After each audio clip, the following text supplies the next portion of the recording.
Estamos ahora en el capítulo 19 del libro de Números, a partir del verso 1.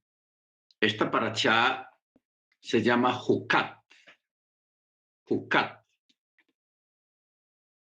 Esta parachá habla de los decretos, que también se les llaman los Jukim. Los Jukim. Cuando usted lea en el texto que el Eterno habla acerca de los estatutos o los decretos, que es algo diferente a las misbot. Las misbot, porque hay uno que llama los mispat, otro se llama la Torá, pero y otro se llama, sí, la misbah, que son los preceptos y los mandamientos, pero cuando se habla de los jukot o jukim, está hablando de los mandamientos que no tienen explicación. O sea, que son muy profundos y que solamente hay que obedecerlos, no buscar la explicación y por qué, ni para qué, ni cómo, y etcétera, etcétera, porque esa es la maravilla de la Torá, que todas las leyes de la Torá poseen una razón intrínseca. Por ejemplo, los comentaristas afirman que las leyes de la Torá están más allá de la razón humana, o sea, lo que es la Torá en sí, los mandamientos. Quiere decir de que no se trata de leyes supeditadas a razones inventadas, o sea, los mandamientos no es asunto de hombres creando leyes para crear un orden en un país, en un gobierno o en una casa, sino que constituyen principios que la realidad misma exige y cuyo propósito consiste en la perfección espiritual de cada individuo que las cumple. Si uno se puede analizar bien todo lo que es la Torá, hermanos, los mandamientos, eh, son mandamientos que elevan espiritualmente a cada persona que cumple el mandamiento. Lo eleva a una gran aliyá, a un gran nivel superior de conocimiento, de perfección espiritual, pero lo más importante de la Torah es que prepara al individuo, prepara a la persona para entrar al reino, para formar parte del reino. Eso es como una especie de tesis universitaria o de una carrera universitaria que prepara a la persona para formar parte de un grupo selecto. En este caso, se trata de preparar personas, seres humanos, para participar del reino futuro, de la eternidad, porque a la eternidad no va a entrar cualquiera llevando una vida desordenada, llevando una vida de maldad, de imperfecciones sociales, no físicas, sino imperfecciones de carácter y de comportamiento. ¿Ok? Entonces, el único medio para entrar a ese reino se hace es a través de guardar la Torá, porque la Torá, a través de la obediencia al mandamiento, eleva el nivel espiritual de la persona. El Eterno no está interesado en un cuerpo físico, en una figura, hablando físicamente o materialmente, sino que Él a través de la Torah quiere perfeccionarnos en nuestro carácter, en nuestra ética, en nuestra moral y en nuestras actitudes. Actitudes primeramente al Eterno, a la divinidad, actitudes hacia nuestro prójimo y actitudes hacia los animales y actitudes hacia la misma naturaleza, o sea, el respeto por la naturaleza. Porque lo primero que prima es la fe y el reconocimiento de la divinidad como ser supremo, como autoridad en este mundo visible y en el mundo invisible, el mundo espiritual. Entonces, cuando uno se somete y cuando uno obedece y se deja llevar por los términos de la divinidad en cuanto al orden natural del Olam, del universo, entonces ahí es cuando nos preparamos para habitar en él en un tiempo futuro. Es lo que está haciendo ahora es, a través de la Torá y a través de Yeshua, de la fe en Yeshua, preparar un pueblo. De eso se trata la Torá, preparar un pueblo para vivir con él en la eternidad. ¿Ok? Y claro, la Torá en sí misma nos ayuda a llevar un nivel de vida muy buena, sin ser emproblemados, sin emproblemar a nadie. O sea, el respeto por todo. Por la presencia, el respeto por la presencia, el respeto hacia el prójimo, el respeto hacia los animales y el respeto hacia la naturaleza. Esas son 4 áreas muy importantes que la Torah nos enseña a convivir en medio de la creación. ¿Ok? Entonces, por eso, esta parachá se habla de, por eso se llama Jucat, Jucat, o sea, referente a mandamientos que no tienen explicación racional humana. ¿Ok? Por eso dice el primer verso del capítulo 19. El Eterno habló a Moshe y a Aarón para decir, este es el decreto de la Torá que el Eterno ha ordenado diciendo, habla a los hijos de Israel y que tomen para sí una vaca roja o una vaca bermeja, completa, en la que no haya defecto, sobre la cual nunca se impuso yugo, y la entregará a Elazar, el Cohen, y él la sacará a las afueras del campamento, y alguien, aquí menciona otra vez el alguien. No olviden que ese alguien era un lego. La vez pasada estuvimos hablando de en sí que era un lego, que es una persona experta en sacrificios, pero que no es Cohen. No es Cohen. Ojo con esto. O sea, por eso es el misterio de la vaca roja. Y usted mismo sabe que si usted va a una librería cristiana, no, una librería judía, usted allí va a ver libros, comentarios rabínicos y libros acerca de la vaca roja, porque eso es un gran misterio realmente todavía. Pero uno puede desvelar un poco el misterio leyendo bien estos detalles. Todos los animales por el pecado que un pecador ofrece, sí lo degüella o lo sacrifica un cohen, pero en la vaca roja no lo hace un cohen. Increíble eso. Lo hace un lego. O sea, uno que no es sacerdote, pero que sabe cómo son los sacrificios. ¿Ok? Bendito sea el nombre del Eterno. Bueno,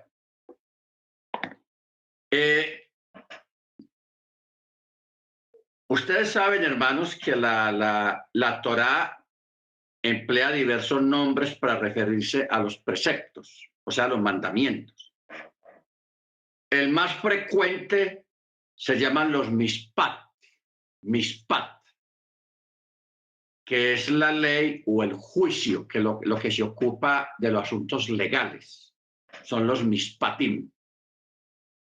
Luego vienen los hukat, o sea, los estatutos o los decretos o los hukim, lo que trata esta parachá. Luego están los misbat o los misbot, que son los mandamientos generales y normales. ¿Ok? Que también se le utiliza como Torah, o sea, instrucción o enseñanza. Baruch Hashem. Simplemente que la Torah está dividida en 4 secciones, o en 4 secciones, que son los mishpat, los hukim, los misbot. Es bueno que nosotros entendamos esto. ¿Ok? No sé si usted tenía conocimiento. La Torá en sí, los mandamientos están repartidos en 4 secciones, que son los mispatim, los hukim. Los mispatim son los que tienen que ver con los asuntos legales, la ley, los asuntos legales de juicios, el bad din, la corte. Luego están los misbot. Por ejemplo, el Shabbat es un misbot. Es un misbot. Y luego está la Torá a nivel general, que tiene que ver con lo que se llama instrucción o enseñanzas. ¿Estamos? ¿Ya teníamos más o menos claro esta parte?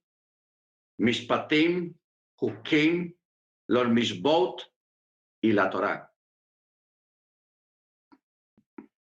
¿Estamos? A ver, hermano Ángel, ¿cómo es el orden? La Torá está repartida en, hermano Ángel.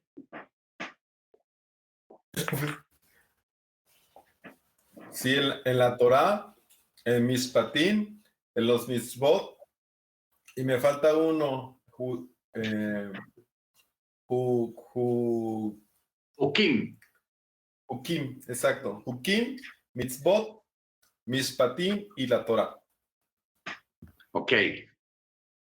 Está bien. A ver, hermano Dagoberto, ¿de qué tratan los Mishpatim? Los Mishpat.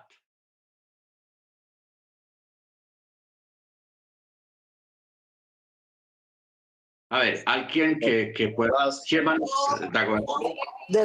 De las leyes sociales, de la ley social. Legales o juicios. Esos son los misbatim. Sí. Dime, hermano Dagoberto. Mano Dago. Las reglas, bro, las reglas, las leyes.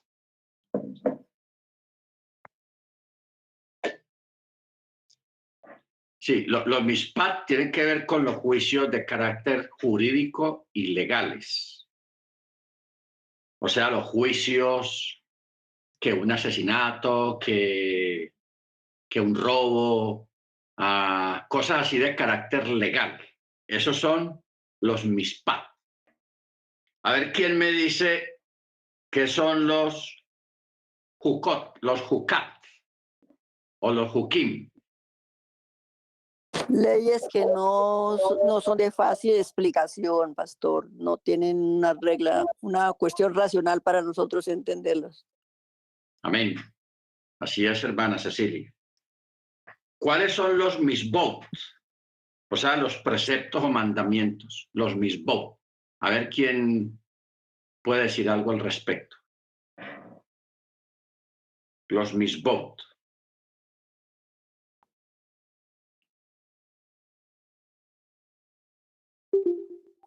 Los misbot son los mandamientos a nivel general. El Shabbat, las fiestas, esos son misbot. ¿Ok? No tiene que ver con los mispatim ni con los hukim. ¿Estamos? Y luego está la Torá, que son todos los mandamientos a nivel general. A nivel general. O sea, la parte de la Torá que tiene que ver con la instrucción o la enseñanza. ¿Ok? Sí, hermana Cecilia.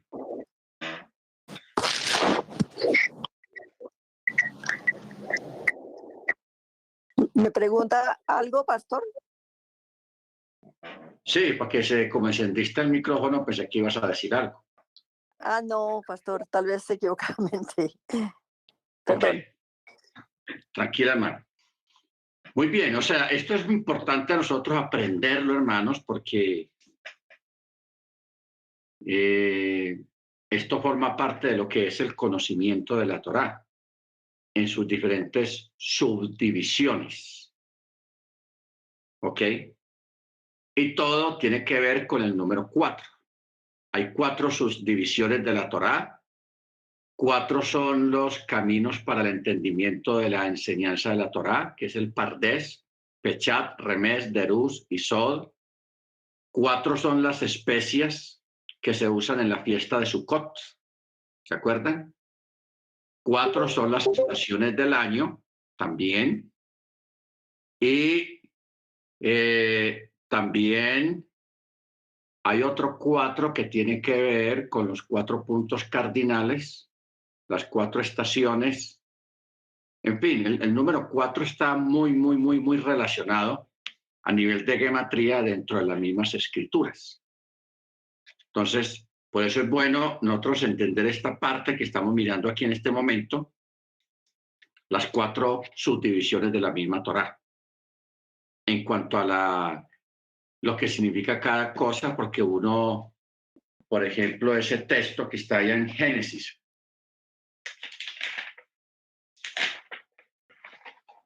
En Génesis hay un texto que habla de esto. Y mire dónde está en Génesis. Génesis 26:5 dice, por cuanto Abraham oyó mi voz, guardó mi precepto, mis mandamientos, mis estatutos y mis leyes. ¿Ve? Ahí están las 4 divisiones. Y mire dónde el Eterno menciona esto, en Génesis. Habla el precepto, mis mandamientos, mis estatutos y mis leyes. Tenaz eso está tenaz. Entonces, cuando habla del precepto, son los mishpatim. Cuando habla de los mandamientos, está hablando de los de la Torá en sí en general. Cuando habla de los estatutos, está hablando de los hukim.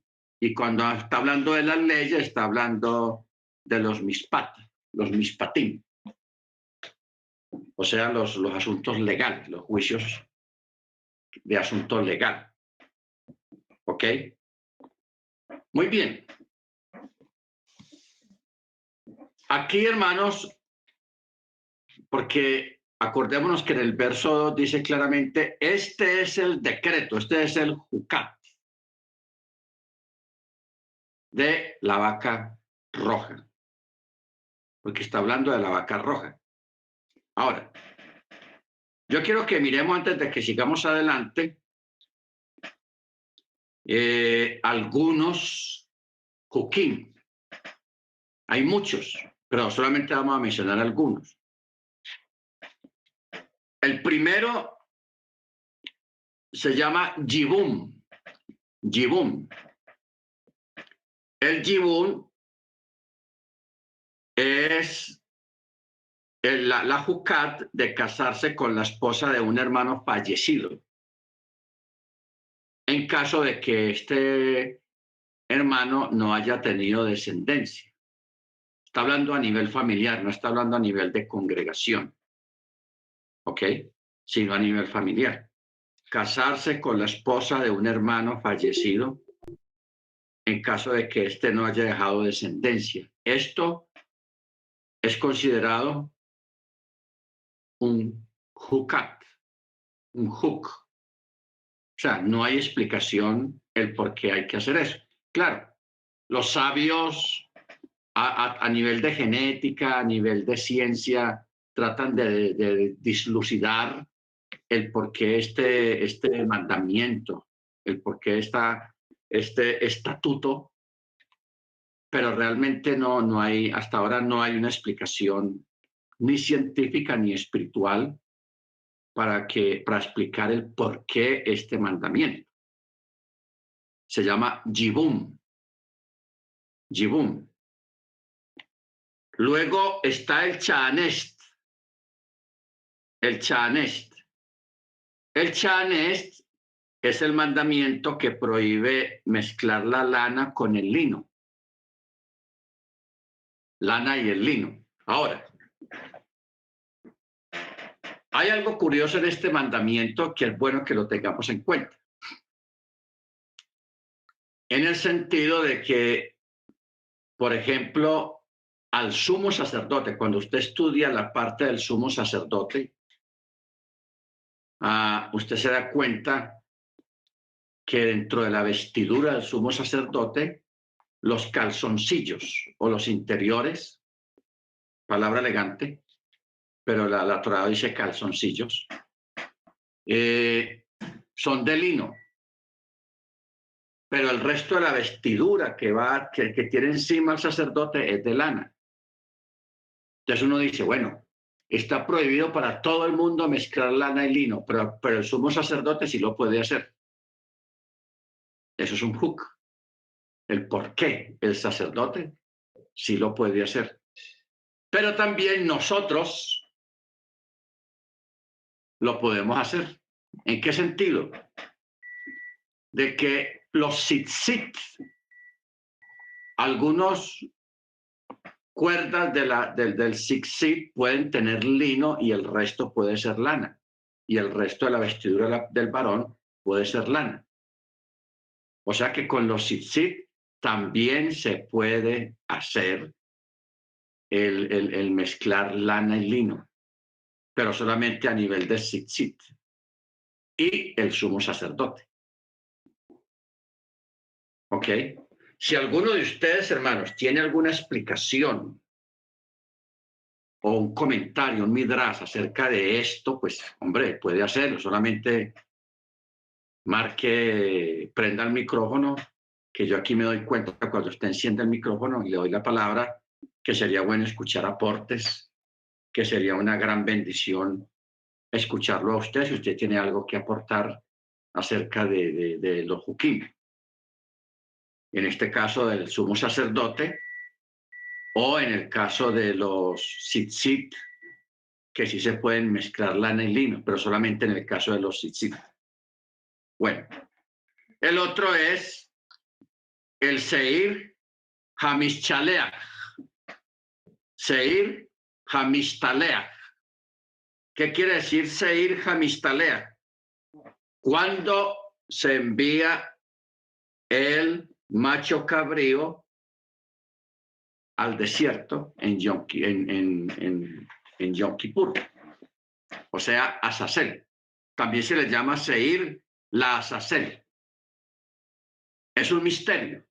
Yo sé, aquí yo he dado explicaciones al respecto sobre ese significado, porque uno,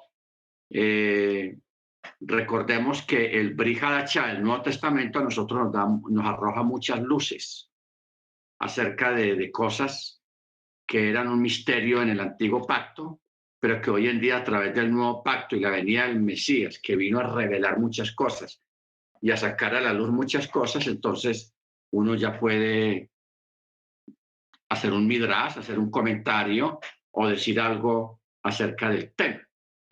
El por qué ese macho cabrío se manda al desierto, a que muera en el desierto, y el otro se sacrifica, como leímos la vez pasada, para el Eterno y para Azazel.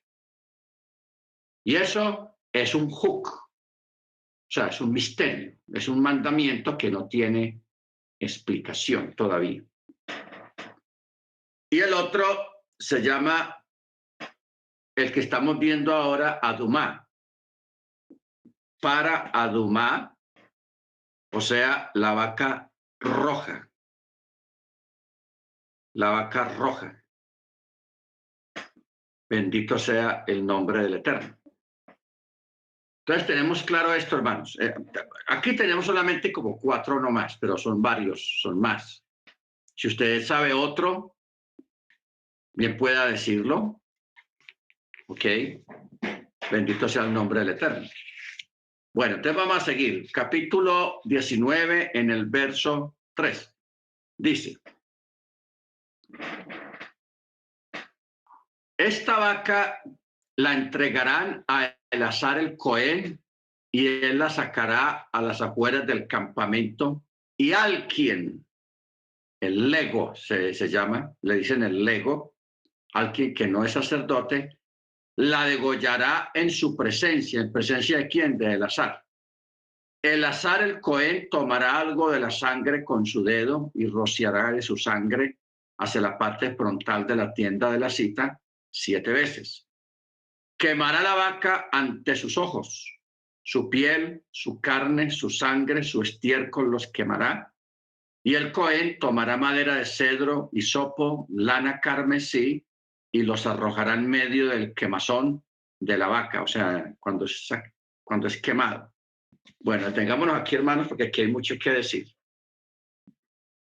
Primero, este animal, la vaca roja, tenía que ser examinada por 7 sacerdotes expertos en examinar animales para esta ocasión. El animal tenía que ser revisado en, creo que son 17 partes claves. El pelaje, los ojos, la lengua, los dientes, los pies, el estómago, el corazón, el intestino, el vaso, los pulmones, y que no tuviera daños internos. Pero entonces aquí nos sale una pregunta. ¿Cómo se examinaban en esa época internamente el animal? Si no había ciencia y el animal tenía que estar vivo en el momento del examen. Porque un animal podía estar externamente bien, pero internamente por una caída, por nacimiento, podía tener un defecto, malo los pulmones o un desangre interno o una lesión interna en el vaso, en el hígado, lo que fuera. ¿Cómo lo examinaban? No olvidemos, hermanos, que el que da el mandamiento da la forma de guardar el mandamiento.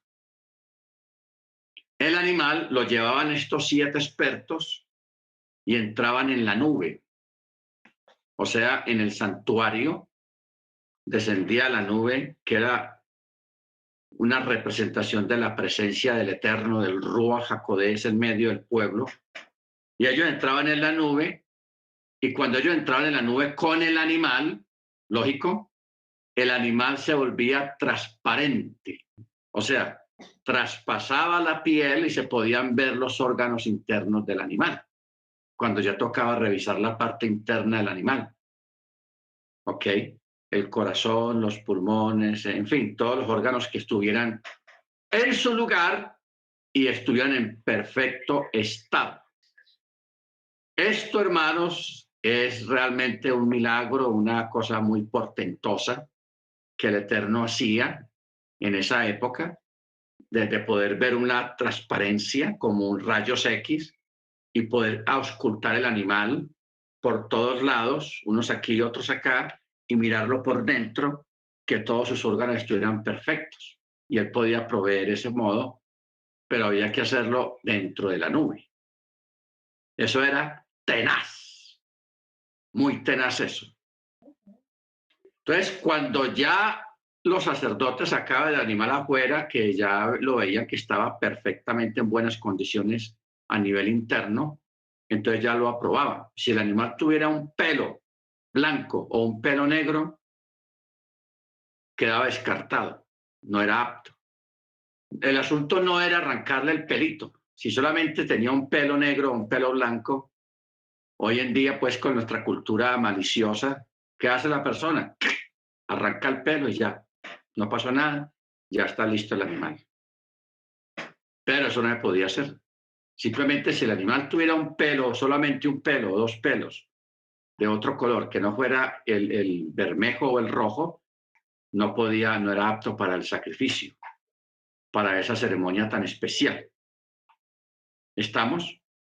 Entonces, por eso el texto dice, claro, toma para ti una vaca bermeja, completa, o sea, que no le falte nada externamente, ni internamente, en la que no haya defecto y sobre la cual nunca se puso yugo. O sea, no la pusieron a trabajar.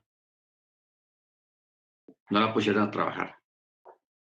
Luego, en el verso 5 dice, quemarás la vaca ante sus ojos. ¿A los ojos de quién? De Moche y Aarón, porque ellos tenían que estar ahí supervisando todo. Quemarán la vaca ante sus ojos. ¿Qué es lo que van a quemar? La piel, la carne, su sangre, su estiércol los quemará. Y el Cohen tomará madera de cedro, ojo, hisopo y lana carmesí. Bueno, 4 elementos. Aquí hay otros 4 elementos. Madera de cedro, hisopo, lana carmesí. 3 elementos, perdón. Pero aquí hay 2 elementos que nos recuerda algo. Que nos recuerda lo que es la madera de cedro y el hisopo. Que estos 2 elementos eran los mismos que debía llevar la persona al sacerdote cuando estaba enfermo de lepra. ¿Ok? Ojo con esto. Cuando estaba enfermo de lepra. Ya ustedes saben. La madera de cedro representa el orgullo, porque el cedro es uno de los árboles más altos que existen allá en Israel. El cedro es un árbol gigantesco que crece mucho, que siempre fue tipificado en el sentido del orgullo, la altivez. Y luego está el hisopo. El hisopo aquí en Colombia se le llama estropajo. Es una planta, se da de una planta que se da en la tierra, no tiene tallo ni es árbol, sino que es una enramadera. Se da en el piso. ¿Ok? ¿Qué mensaje da a entender lo del hisopo? Que tenemos que humillarnos. O sea, no ser altivos como el cedro, pero sí humillarnos y mantener un bajo perfil como el hisopo. Y la lana carmesí, la lana roja. Una lana roja. Entonces, esos 3 elementos se tiraban al fuego donde se estaba quemando la vaca. El orgullo, hay que humillarnos, y si tus pecados fueren blancos, rojos como la grana, vendrán a ser emblanquecidos como la blanca lana. ¿Ok? Luego dice, en el verso 7, el Cohen lavará sus vestimentas y lavará su carne en agua, o sea, tevilá. Despojarse de la ropa con la que estuvo haciendo esa labor y hará tevilá, y luego podrá entrar al campamento. Y el Cohen permanecerá impuro hasta el atardecer. El que las queme, o sea, el que uno era el que lo llevaba, otro lo sacrificaba, otro lo quemaba, y todos los que participaban de este proceso tenían que hacer lo mismo, porque aquí en el verso 8 dice, y el que la queme deberá lavar sus vestimentas en agua y lavará su carne en agua y permanecerá impuro hasta el anochecer. Y un hombre puro, ¿qué quiere decir un hombre puro? Verso 9, alguien que haya hecho tevilá previamente. Recogerá las cenizas de lo que quede del quemazón, o sea, del sacrificio en fuego, y las dejará o las llevará fuera del campamento a un lugar puro. ¿Qué quiere decir a un lugar puro? Ese lugar puro era un lugar donde no había pisado nadie, que no lo ha pisado nadie. O sea, ese lugar tenía que seleccionarlo previamente, porque allí era donde se llevaban las cenizas. Ahora, las cenizas de la vaca eran divididas en 3 partes. Una era colocada en el monte del aceite, o sea, el monte de los olivos.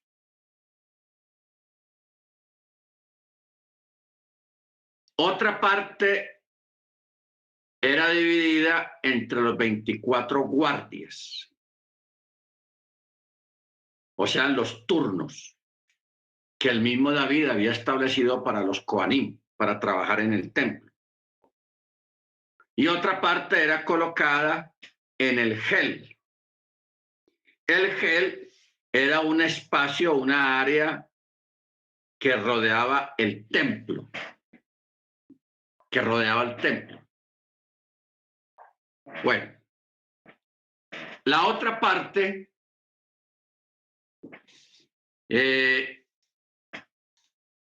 se mezclaba con agua y hacían como un lodo, pero más bien aguado,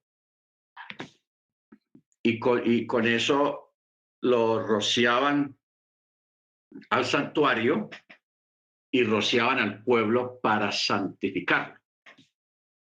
Lo rociaban al pueblo. Entonces, por eso dice, y un hombre recogerá las cenizas de la vaca y las dejará fuera del campamento en un lugar puro, y para la asamblea de los hijos de Israel quedará custodia para el agua del rociamiento.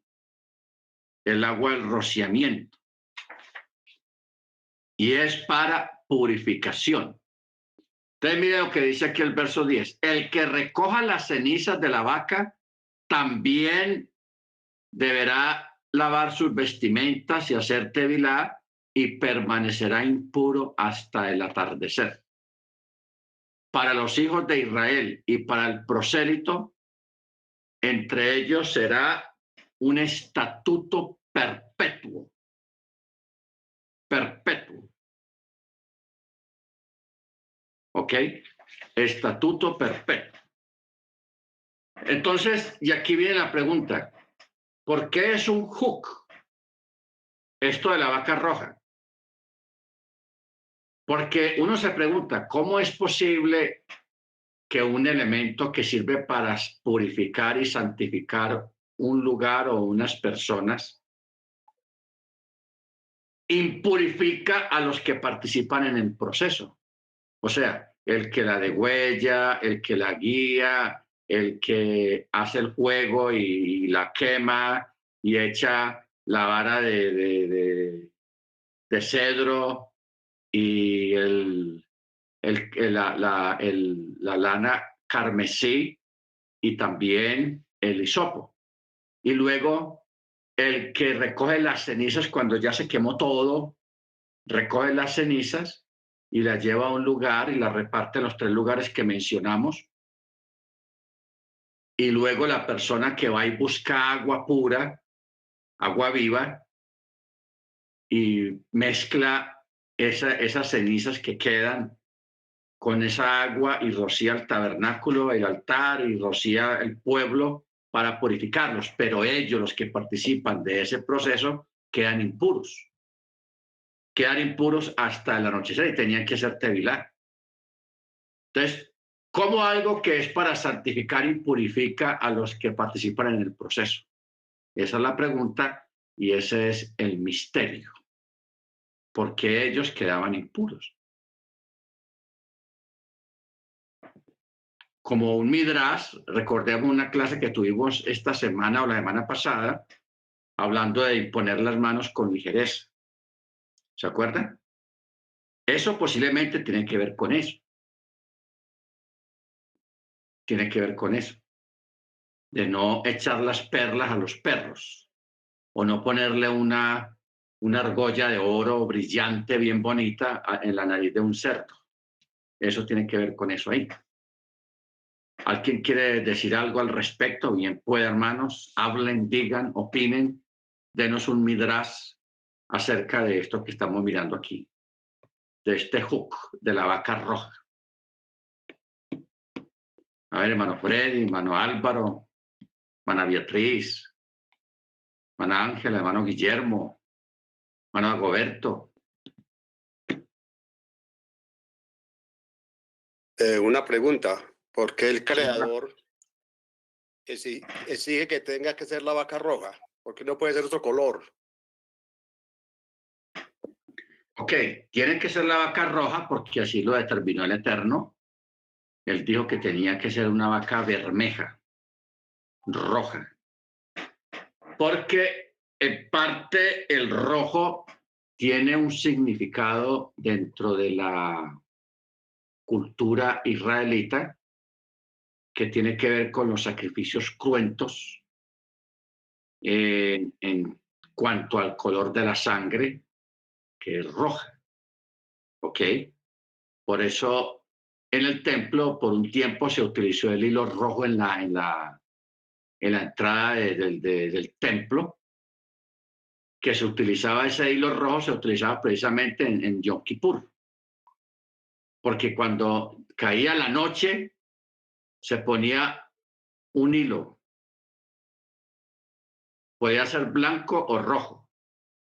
Si se ponía rojo, se ponía en la entrada, se colgaba ahí, y al otro día, si el Eterno aceptaba el sacrificio de la vaca roja, al otro día el color del hilo rojo se tornaba blanco.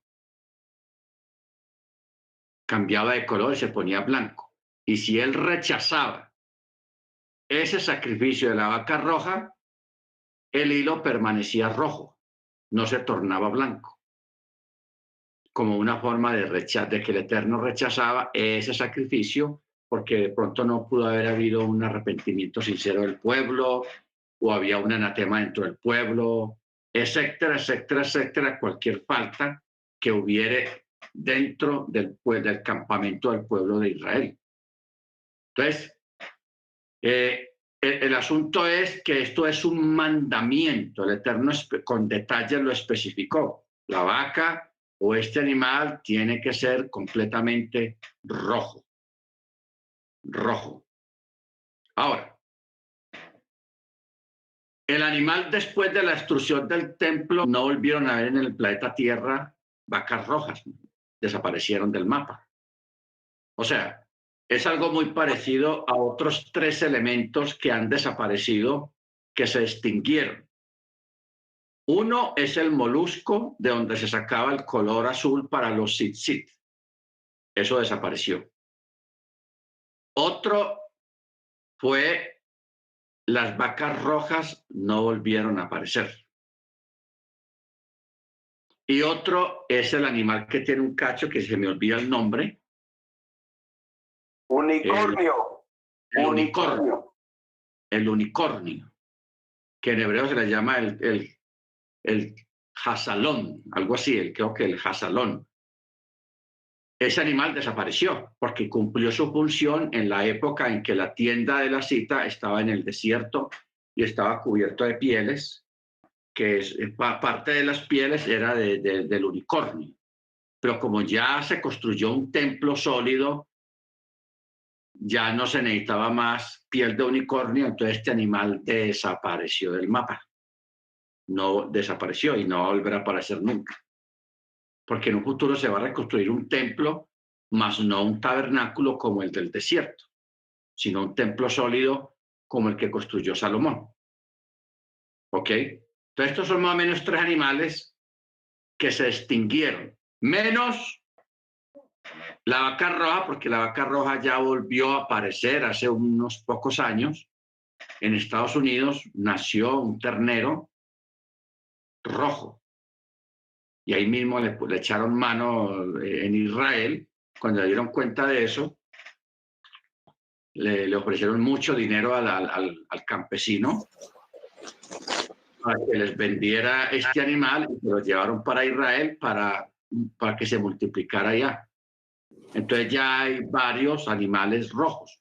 No, sí, hermana Senia. Perdón, estaba hablando sin el micrófono. Acá yo tengo un libro judío, por cierto. Sería como un midrash también. Dice que el misterio de la vaca roja, dice en la sección de la Torah denominada Hukat, se indica el cumplimiento del precepto de la vaca roja como está escrito. El Eterno habló a Moshe y a Aarón diciendo, este es el decreto de la Torah que el Eterno ordenó diciendo, habla a los hijos de Israel que tomen para ti una vaca integrada roja, que no tenga defecto y sobre la cual no ascendió el yugo. Pero acá dice también que desde que el precepto fue ordenado, se realizaron 9 vacas rojas. La primera fue preparada por Moshe en el desierto. La segunda fue realizada por Esdras, el escriba, cuando los hijos de Israel volvieron del exilio babilónico. Las otras 7 fueron preparadas en el tiempo comprendido desde después de Esdras hasta la destrucción del segundo templo sagrado, y se espera que sea preparada una 10ª vaca roja de la cual se ocupará el Mesías.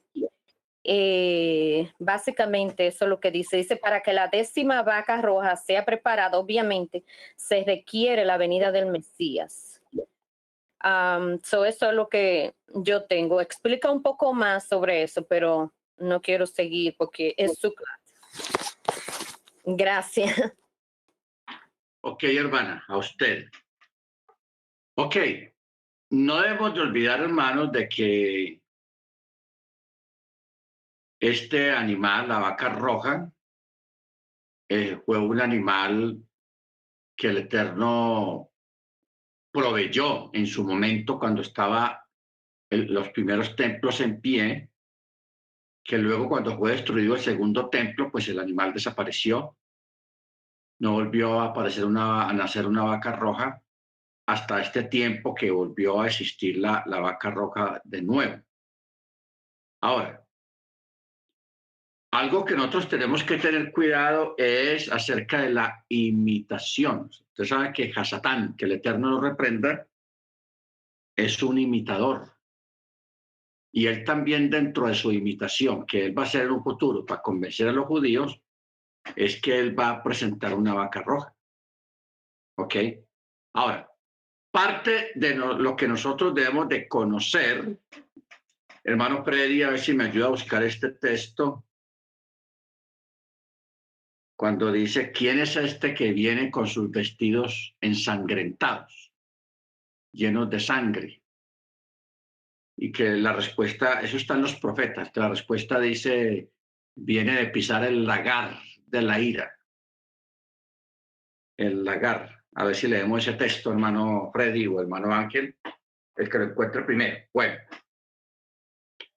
Yeshua, hermanos, tiene mucho que ver con la vaca roja. Aunque Yeshua, ustedes saben que uno de los títulos que tenía Yeshua o que tiene Yeshua es el marrano kosher.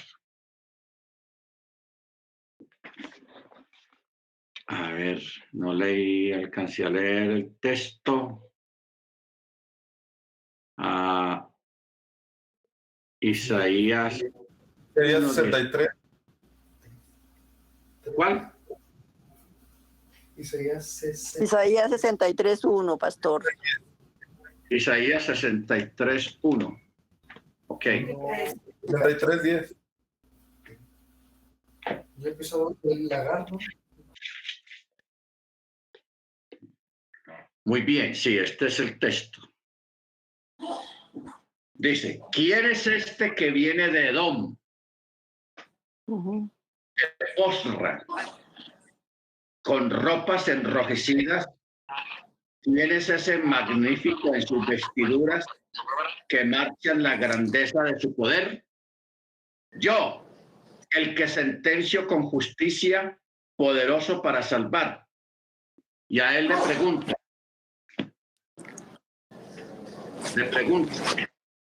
¿por qué están rojas tus vestiduras? Y la túnica como el que ha pisado el lagar. Y él responde, yo solo he pisado el lagar.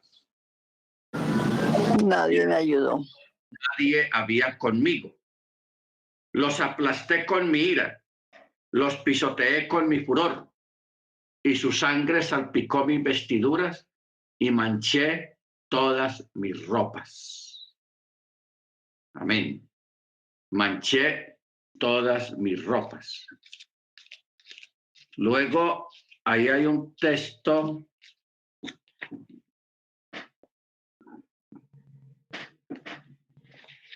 que está en mismo Isaías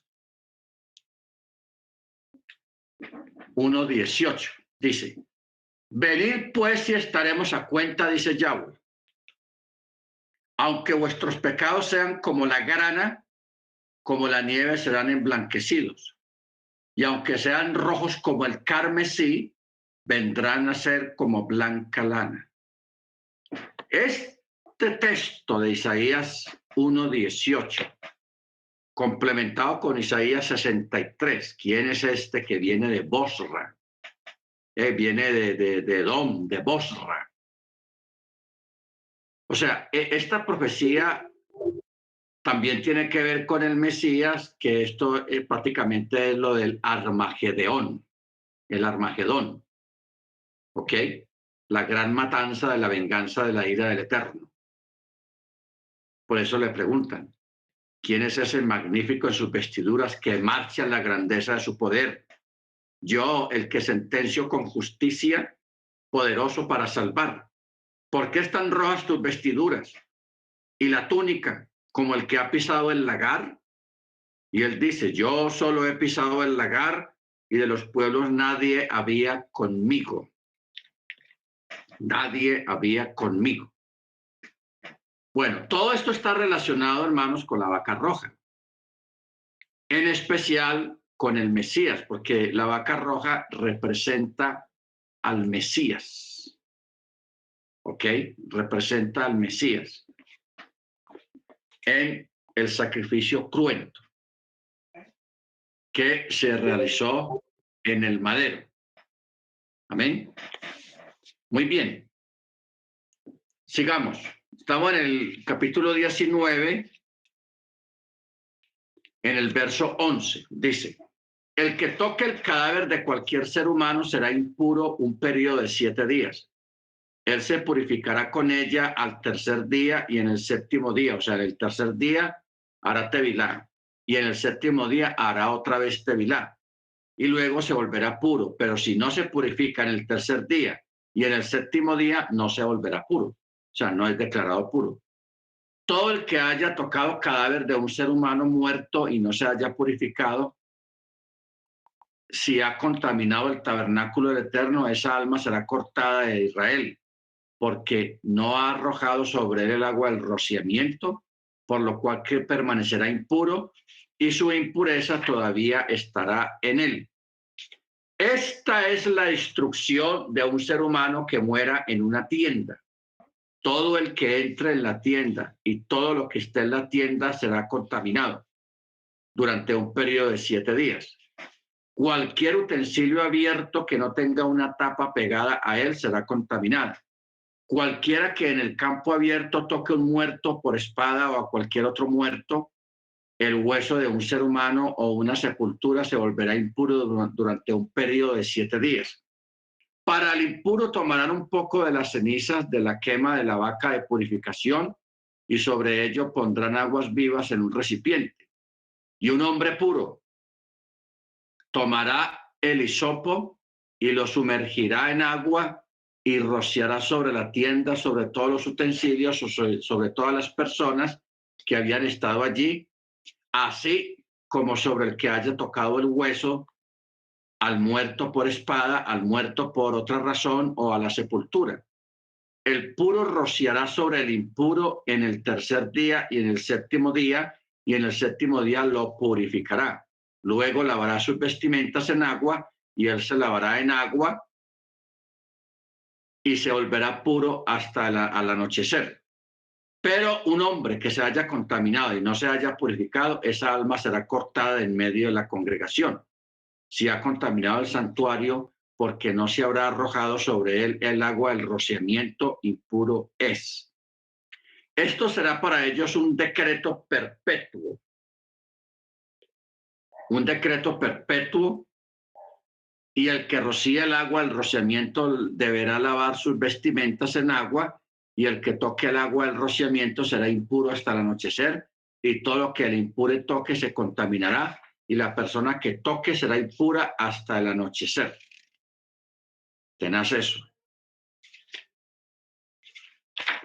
O sea, algo que habría que examinar aquí, hermanos, es por qué dentro del relato de la vaca roja se incrustaron esos textos que acabamos de leer acerca del que toque un muerto, que toque un animal muerto, todas esas instrucciones. ¿Por qué incrustaron ese comentario ahí o esos mandamientos ahí, siendo que venía hablando de la vaca roja? Porque mire que a lo último ya acá vuelve a hablar de la vaca roja en el sentido de rociar el tabernáculo, el santuario y los habitantes. Hermana Beatriz. Aló, More. Una pregunta muy importante. Aquí dice que todo lo que toca una persona ritualmente impura con contacto de un cadáver queda impuro y la persona que toque a esa persona también, que se tome impura hasta el anochecer. O sea que, un ejemplo, un fallecimiento de X persona, uno tiene la cercanía con esa persona, tiene que hacer el tevilá, tanto de la persona como de la misma ropa, ¿cierto? Pero la pregunta es, no sabiendo uno, o sea, uno no sabiendo que esa persona estuvo en una parte impura, lo toca uno y uno no sabe que esa persona estuvo en esa funeral o algo así. ¿Qué se hace en esos casos? O sea, cuando una persona, aquí el texto fue muy claro, si alguien fallece en un cuarto, en el día que la persona falleció o que estuvo el cuerpo ahí, todo lo que hay en el cuarto es declarado impuro. Y utensilios o vasos o ollas, por ejemplo, este vaso que tiene una tapa. Si el vaso estaba tapado dentro del cuarto, no es declarado impuro. ¿Por qué? Porque estaba tapado. Pero si estaba destapado, sí es declarado impuro.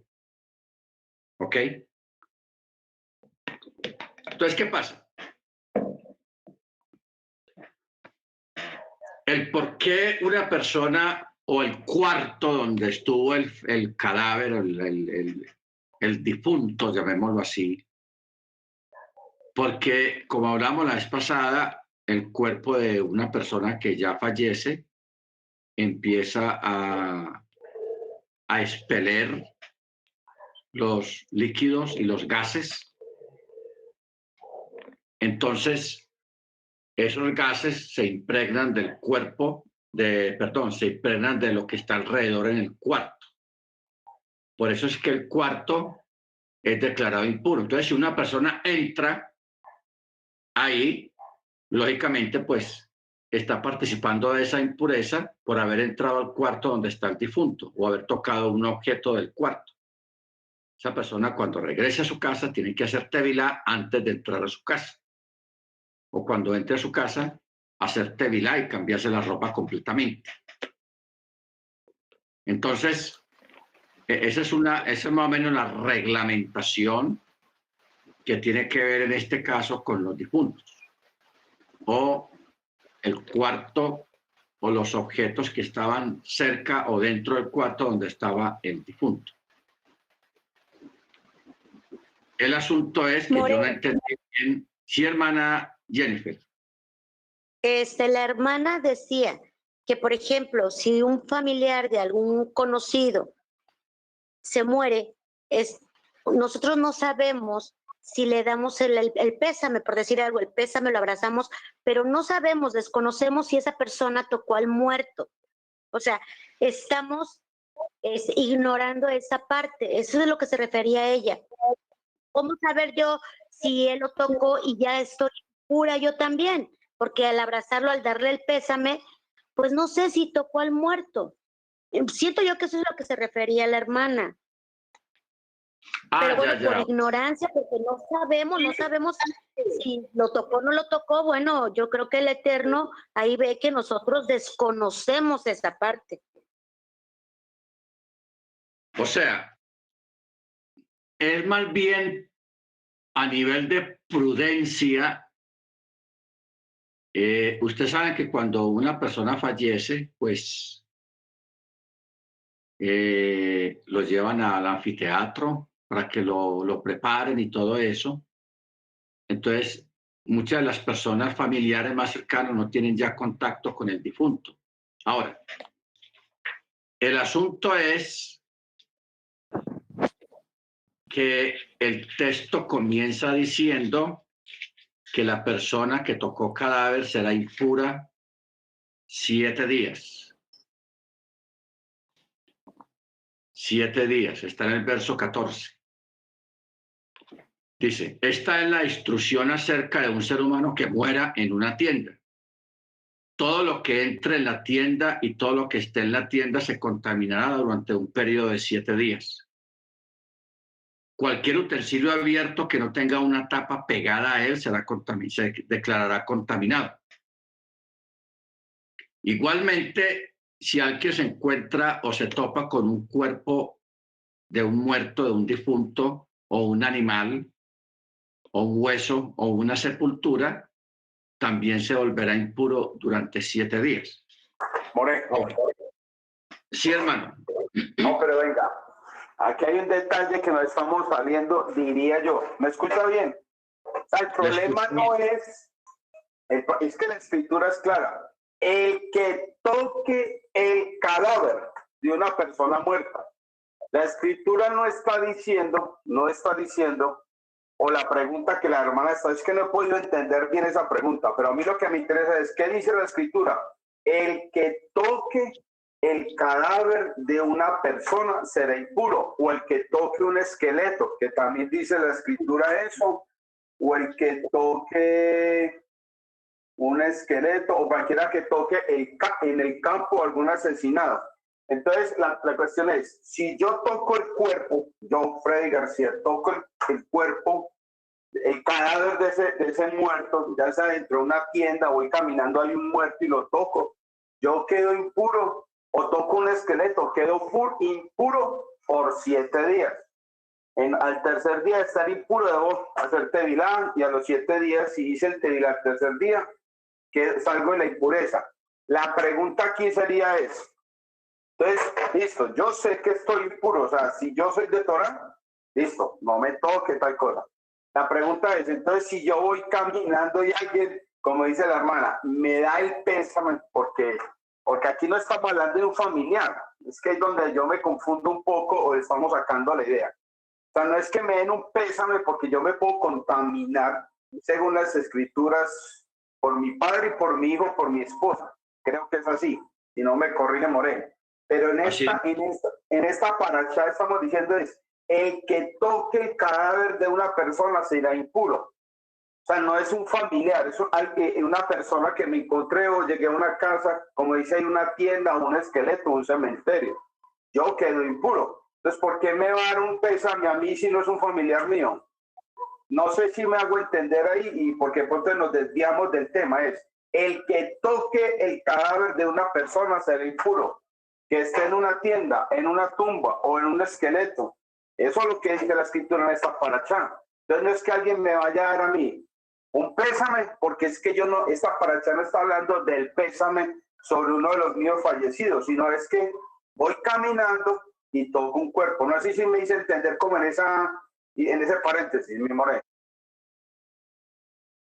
Ok, pero de todas maneras, la pregunta es válida porque aquí tenemos el mandamiento principal, pero ya a través del Midrash y a través de la halajá y de la tradición oral es que se llegan a esas preguntas, porque aquí en el texto no está especificado el tema acerca de una persona que va a dar el pésame a alguien que tocó un cadáver o que está en estado de impureza. En este caso, el esposo, la esposa, la mamá o el papá o el hijo. Entonces, la pregunta es válida y es buena y hay una respuesta.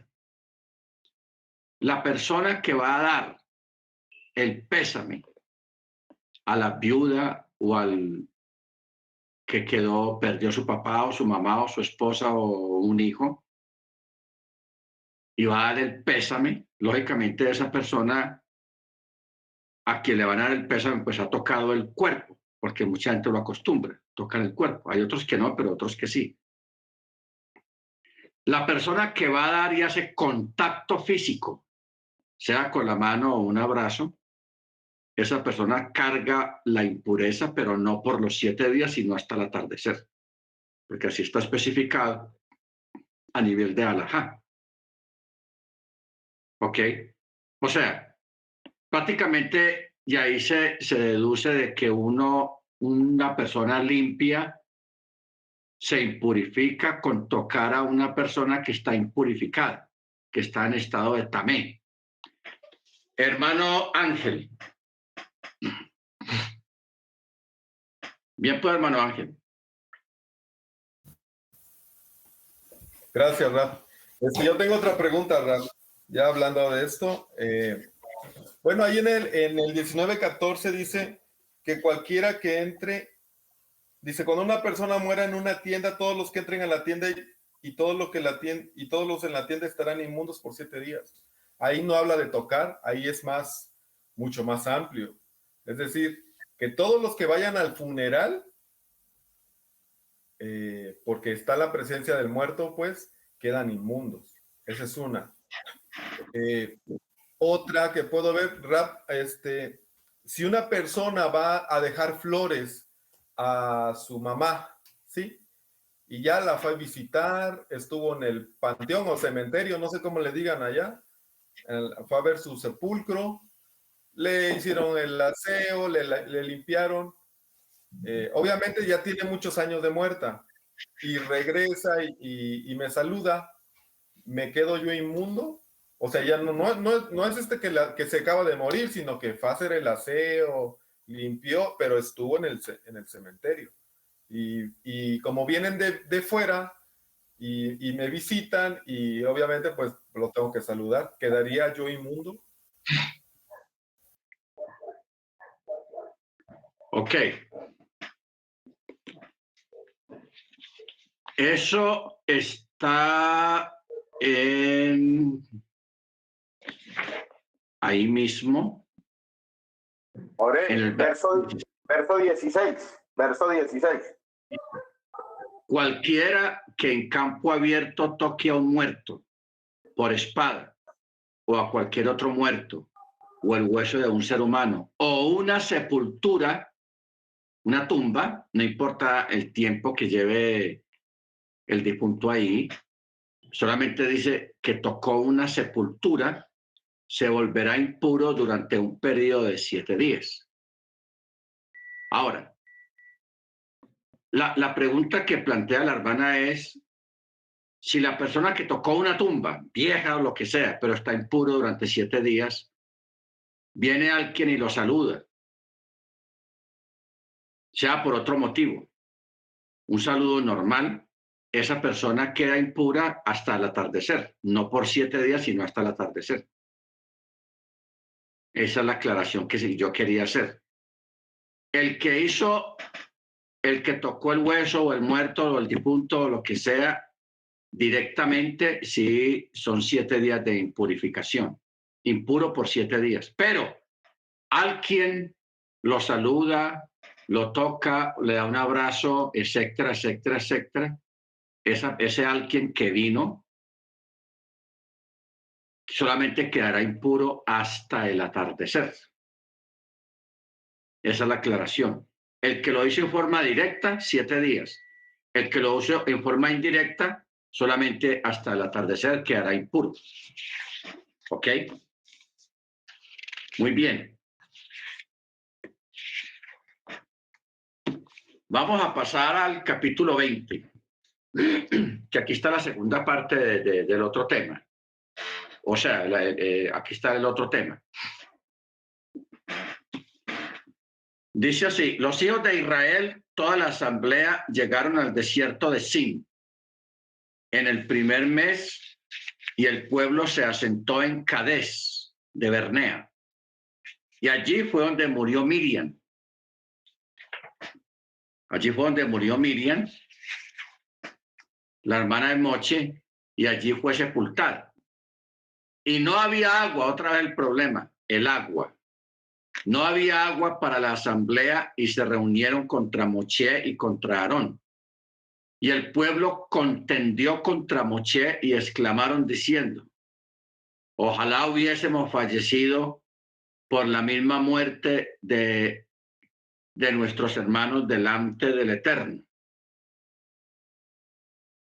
¿Ok? ¿A cuáles hermanos está refiriendo? Cuando se abrió la tierra y se llevó a un montón de gente. Pues eso es lo que están diciendo. Ojalá hubiéramos fallecido por la misma muerte de nuestros hermanos delante del Eterno. ¿Por qué han llevado a la congregación del Eterno a este desierto para morir ahí, nosotros y nuestras bestias? ¿Y por qué nos han hecho subir de Egipto para traernos a este maligno lugar? Imagínense qué palabrotas. Maligno lugar. No es un lugar de semillas, ni de higos, ni de vides o de granadillas, y no hay agua para beber. Entonces Moche y Aarón no se pusieron a pelear con ellos, malagradecidos, habladores, chismosos, y no. ¿Qué hicieron ellos? Se fueron a buscar la presencia del Eterno a la entrada de la tienda de la cita y se postraron sobre sus rostros, y la gloria del Eterno se manifestó a ellos dos. Y el Eterno habló a Moche y le dijo: toma tu vara y reúne a la asamblea, tú y tu hermano Aarón, y hablen a la roca ante la vista de todo el pueblo, y ella dará sus aguas, y sacarás agua para ellos de la roca, y darás de beber a la asamblea y a sus bestias. ¿Ok? Y Moche tomó la vara delante del Eterno como él le había ordenado. Y Moche y Aarón reunieron a la congregación frente a la roca en mención, y Moche le dijo al pueblo, disgustado, bravo, furioso, estaba piedra: escuchen ahora, rebeldes, ¿acaso de estas rocas traeremos agua para ustedes? Entonces Moche alzó su mano y golpeó la roca con su vara 2 veces, y salió abundante agua, y la asamblea y las bestias bebieron. Entonces el Eterno dijo a Moche y a Aarón: ¿por qué ustedes no hicieron que se confiara en mí para santificarme a la vista de los hijos de Israel? Por esto ustedes no entrarán o no llevarán a esta congregación a la tierra que yo les he entregado. Estas son las aguas de Meribá, donde los hijos de Israel contendieron con el Eterno, y él fue santificado a través de ellas. Aquí Moche se metió en problemas. Se dejó llevar por las emociones, por el disgusto. Y recuerden que el Eterno le dijo muy claro: háblale a la roca. No le dijo golpea la roca, háblale. Pero como él estaba disgustado, mire las palabras que dijo al pueblo: escuchen ahora, rebeldes, ¿acaso de esta roca sacaremos agua para ustedes? O sea, él tergiversó las palabras del Eterno en medio de su disgusto y dijo cosas que no debía de haber dicho y que el Eterno no le mandó que dijera. Porque él dice: ¿acaso sacaremos agua de esta roca para ustedes? Y claro, él fue y golpeó la roca 2 veces y salió el agua. El agua sí salió de verdad. O sea, el milagro sí pasó, pero el proceso del milagro fue irregular. No de parte del Eterno, porque él es perfecto, sino de parte de Moche, porque Moche, en medio de su disgusto, estaba piedro. Él se puso a regañar al pueblo y les dijo que entonces, ¿qué? ¿Le vamos a sacar agua de esta roca o qué? O sea, él dijo cosas improcedentes realmente, y él golpeó la roca, y el Eterno no le dijo que la golpeara, sino que le hablara. Y eso significó para Moche, hermanos, de que él no pudo entrar a la tierra prometida, ni él ni Aarón. ¿Por qué? Porque no santificaron el nombre del Eterno. ¿En qué sentido quiere decir que no lo santificaron? Que no hicieron las cosas como él les había mandado. El Eterno les dijo: háblale a la roca. Y él dijo otras palabras diferentes, y no le habló a la roca, sino que la golpeó, y lo hizo 2 veces. 2 veces. Ahora, ¿por qué el disgusto del Eterno, hermanos? ¿Por qué el disgusto del Eterno? Porque esta roca simbólicamente representa al Mesías y representa al mismo Eterno también. Era el mismo Eterno. Aquella roca era un símbolo del Eterno. ¿Cómo lo vamos a comprobar? Vamos a las Escrituras y vamos a leer unos textos. Hermana Cecilia, si usted tiene su Biblia en la mano, ábrala en 2 Samuel 22, 2 y 23, 3. 22, 2 y 23, 3. Hermana Cecilia, para que la tenga lista ahí cuando yo le diga. Génesis 49, 24. Por favor, me repite, pastor, la cita 2 Samuel. La cita de 2 Samuel 22, 2 y 23, 3. Ok. Bueno, voy a leer el texto de 49, 24. Génesis, dice: mas su arco permaneció en firme. Aquí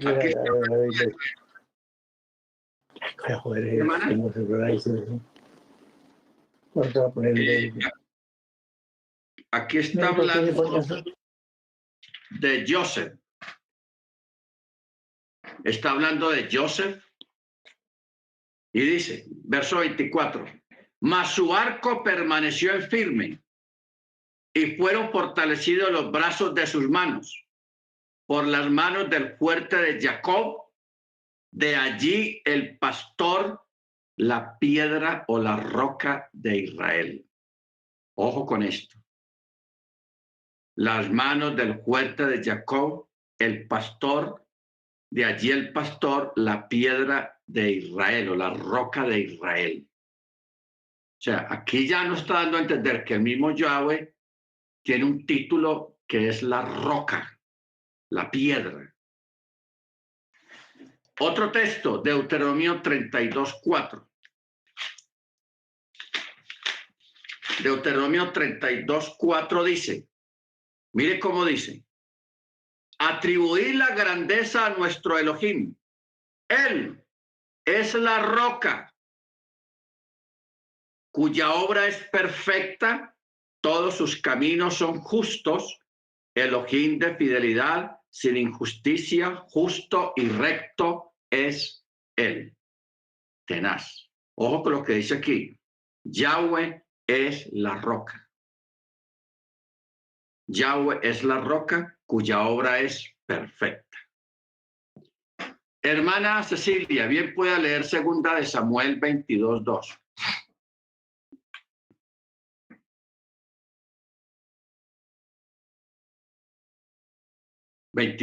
Hermana Cecilia, de 2 Samuel.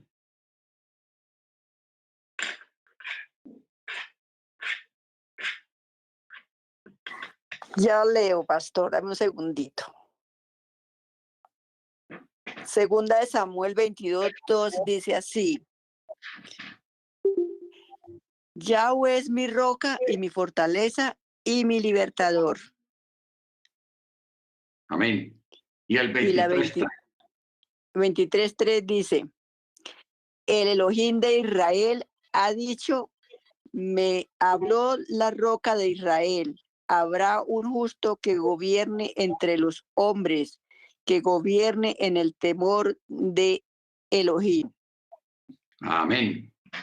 Gracias, hermana. Con gusto, pastor.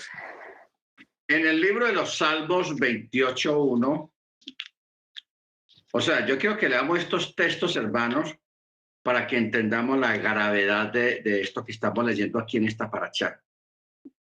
28:1 dice, a ti clamo, oh Yahweh, roca mía, no guardes silencio para conmigo, no sea que te desentiendas de mí y llegue a ser semejante a los que bajan al sepulcro. A ti clamo, oh Yahweh, roca mía. Y en el Salmo 89, verso 26, dice, Él clamará a mí, tú eres mi Padre, mi Elohim y la roca de mi salvación. Tenaz. Luego en Romanos, hermano Freddy, prepare usted el texto que usted puso, 1 Corintios 10:4. Es tan amable para que lo lea. Romanos 9:23.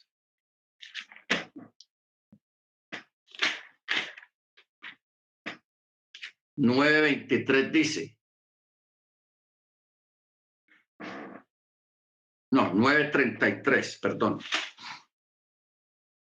Dice, como está escrito, he aquí pongo en Sión piedra de tropiezo y roca de caída, y el que crea en él no será avergonzado. Mire que este texto está en el Brit Hadashah. Luego, bien puede, hermano Freddy, 1 Corintios 10:4.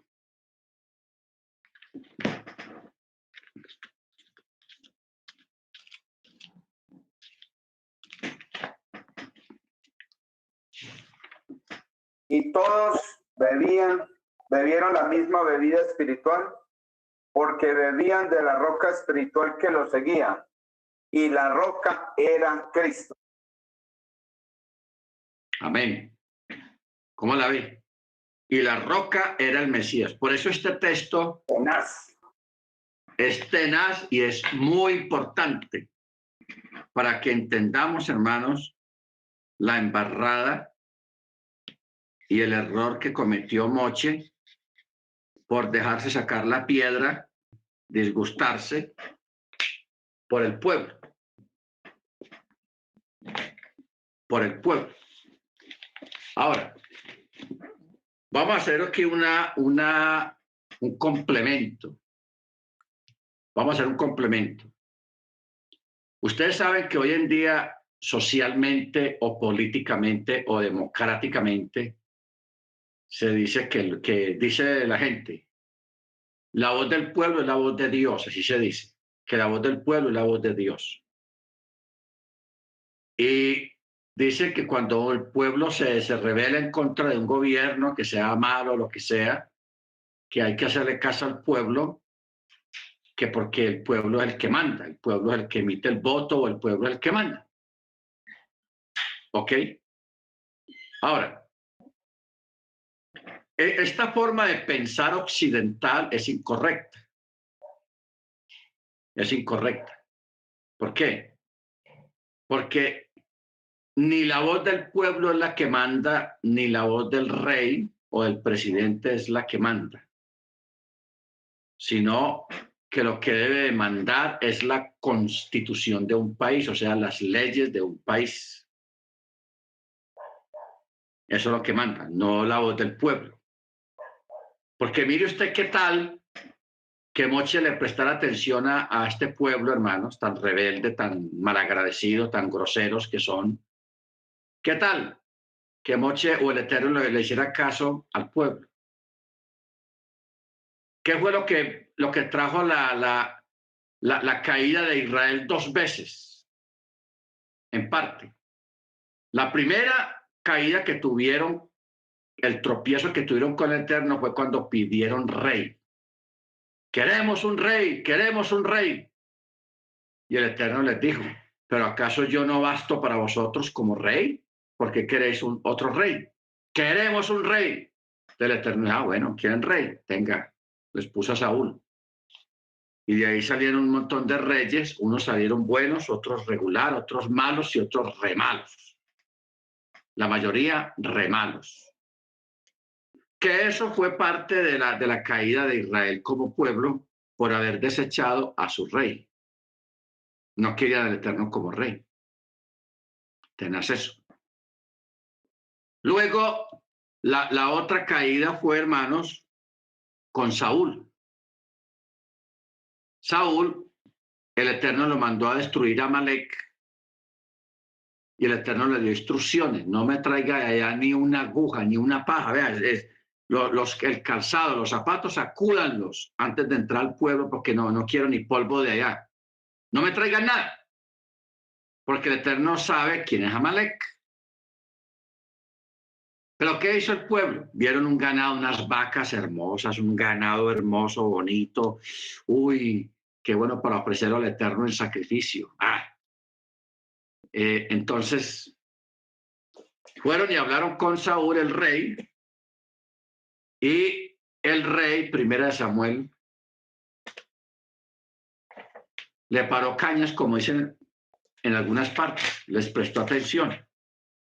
Claro, al principio Saúl dijo, no, el Eterno dijo que no trajéramos nada para acá, dejen eso quieto allá, destruyanlo. Pero ellos porfiaron y se levantaron muchas voces.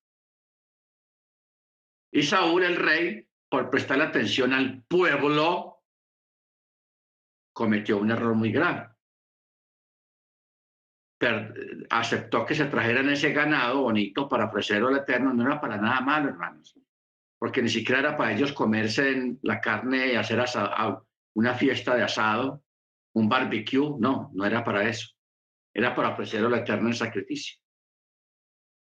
Y le perdonó la vida al rey amalecita para humillarlo y luego matarlo. Pero, hermanos, el asunto es la ordenanza. El Eterno le dijo a Moche, háblale a la roca. Y Moche golpeó la roca. Le dijo a Saúl, no se me traiga ni una paja ni una aguja. Se trajo un ganado y al rey para humillarlo y luego matarlo. O sea, ambos cometieron errores. No se atenieron a las instrucciones específicas que el Eterno les había dado con antelación. Eso trajo la pérdida de la investidura y la pérdida de la bendición del Eterno. Saúl perdió su investidura como rey y Moche y Aarón no entraban a la tierra prometida. 40 años lidiando con un pueblo para llevarlo a la tierra prometida y ellos no entraron. Tenaz eso. ¿Ok? Entonces, ¿cómo aplicaríamos nosotros hoy en día esta situación? De que hay personas que saben específicamente la fecha de una fiesta, cuándo es el Shabbat, cuándo son las fechas de las fiestas del Eterno, y tratan de negociar con el Eterno. Señor, yo no voy a poder hacer la fiesta, tengo un trabajo muy importante, vea, yo hago la fiesta el otro día o el otro domingo, lo que sea. No. Es el día que es, o si no, no hay nada. ¿Ok? O sea, los mandamientos del Eterno no se negocian, no son negociables, ni cambiables, ni transformables, no se negocian. Shabbat es Shabbat y ya. La fecha de la fiesta del Eterno es tal y tal día y ya. Si fue un descuido suyo o usted quiso negociar porque tenía algo muy importante, hermanos, estamos demostrándole al Eterno cuáles son nuestras prioridades. La prioridad para nosotros, hermanos, como creyentes es el Eterno, ¿ok? El mandamiento. Esta debe ser nuestra prioridad.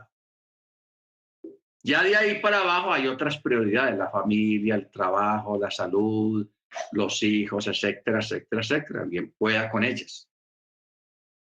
Pero mire usted la tragedia y el error tan grande que cometió Moche de dejarse llevar, de dejarse convencer. Lo de Saúl se dejó convencer por el pueblo. Moche se dejó llevar de la ira, de la rabia que tenía, porque era un pueblo quejoso, molestón, garaboso en extremo.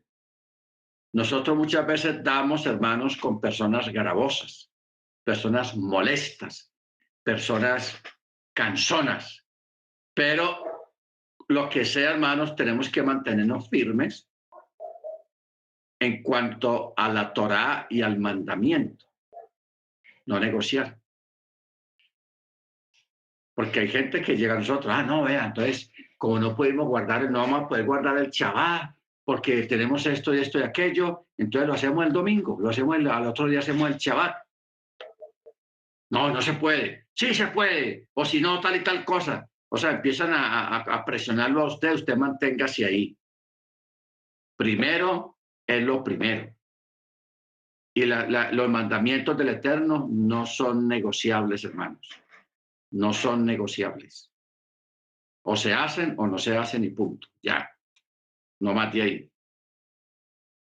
Eso es algo que nosotros tenemos que aprender, hermanos, porque si nosotros no aprendemos esta parte, vamos a tener problemas. No con la gente va y viene, problemas con el Eterno. Problemas con el Eterno. ¿Por qué? Porque Pablo él mismo dice que aquella roca a la cual Moche golpeó era Cristo, era Machía. Y eso pues fue lógicamente una ofensa, un desagravio al Eterno, el haber golpeado la roca. Más adelante vamos a ver otro episodio donde el Eterno sí le dice a Moche que golpee la roca, porque esa piedra ya no representa al Mesías. Pero esta en específico sí representaba al Mesías. Hermana Beatriz. Shalom, More, haciendo aquí un pequeño midrash o un pensamiento espiritual respecto a lo que hizo Moshe con lo del agua.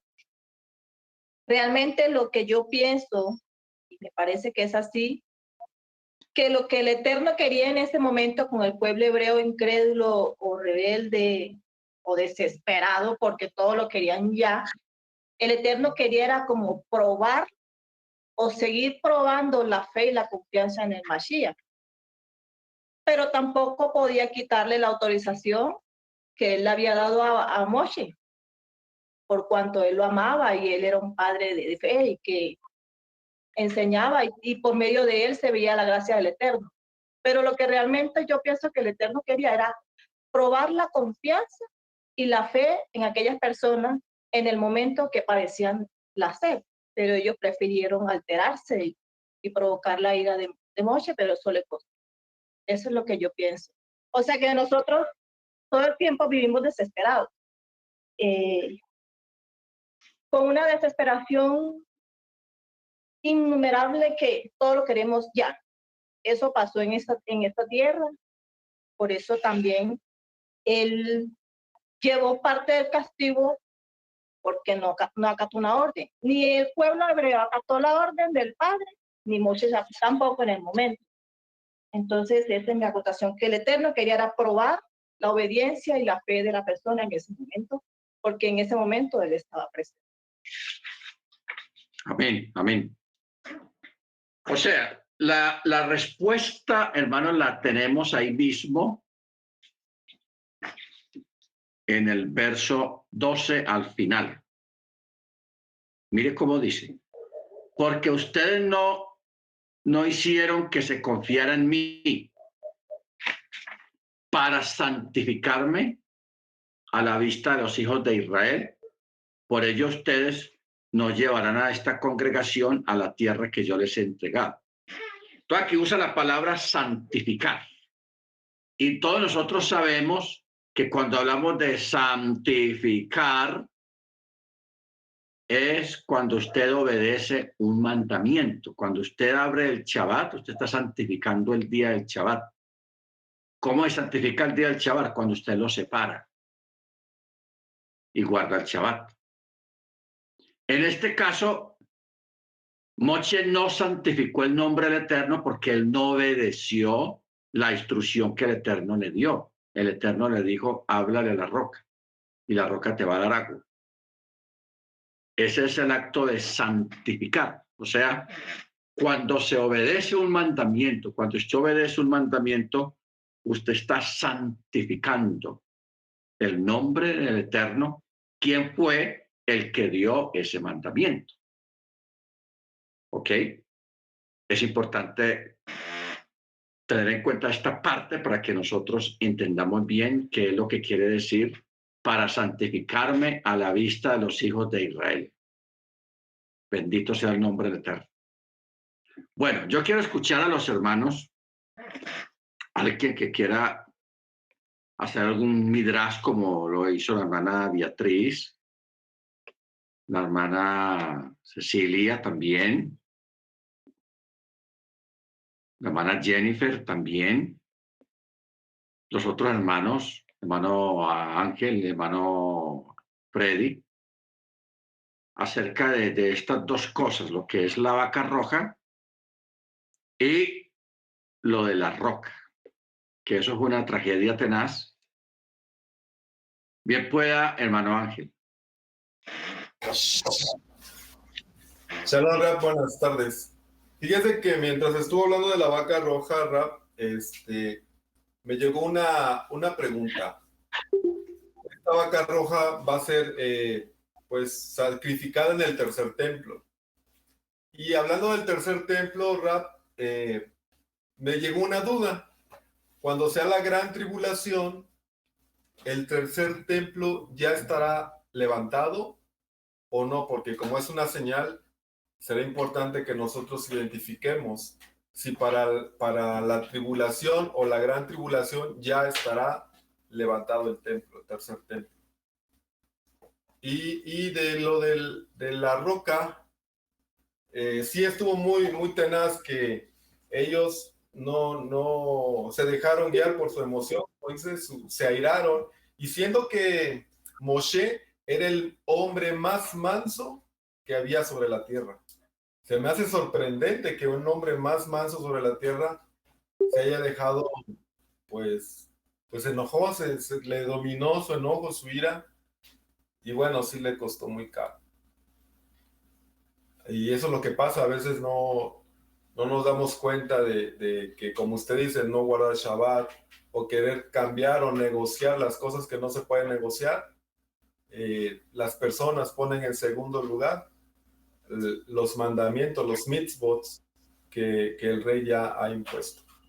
Gracias, pastor. Amén, hermano Ángel. ¿Quién más, hermanos?